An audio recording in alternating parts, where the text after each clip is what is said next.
My name is William McVeigh, Public Safety Director for Bensalem. I'm here this evening with members of the Bensalem Police Department. Tonight at approximately 5:45, our officers received a call through Bucks County Radio for a motorist dispute. It was moving, traveling on Route 13 northbound in the area of Woodhaven Road. That motorist dispute was called in by a victim in a vehicle who had described a suspect on a motorcycle who had produced a handgun on them and threatened them. That call came out of a radio. Moments later, an officer traveling southbound on 13 observed that motorcycle and vehicle traveling northbound.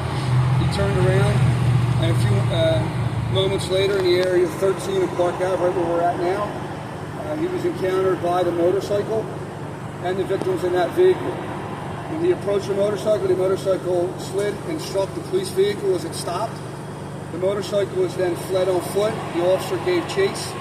As he was chasing the suspect had a handgun in his right hand, slightly turned towards the officer, at what point the officer had to use deadly force, firing his weapon, which he struck the suspect. The suspect fell to the ground. First aid was immediately rendered. He was transported to Jefferson Torresdale Hospital, where he's going through surgery and is in guarded condition right now. Most importantly, thankfully, our officers are all okay. It should be noted that the officer gave multiple commands for the suspect to show his hands prior to having to fire his weapon. That is all I have at this time. The Bucks County District Attorney's Office will be leading the investigation into the use of force, so any future comments will be given out by District Attorney Jennifer Schulman.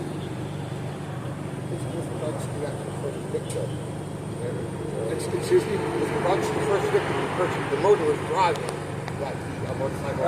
Thankfully, the individuals in the car were not hurt. They were obviously in fear for their life. They called 911 immediately, and that's how the call came out. But they were trying to actually get away from him. And when the officers showed up, they were still in the area, and they stayed by to give a statement for us. So the suspect got under. Can you just recap? Sure. When the motorcyclist was following the victims in the car, the officer saw the motorcycle pull in front of the motorcycle, and then the motorcyclist just dumped the cycle into the car and then took off on foot.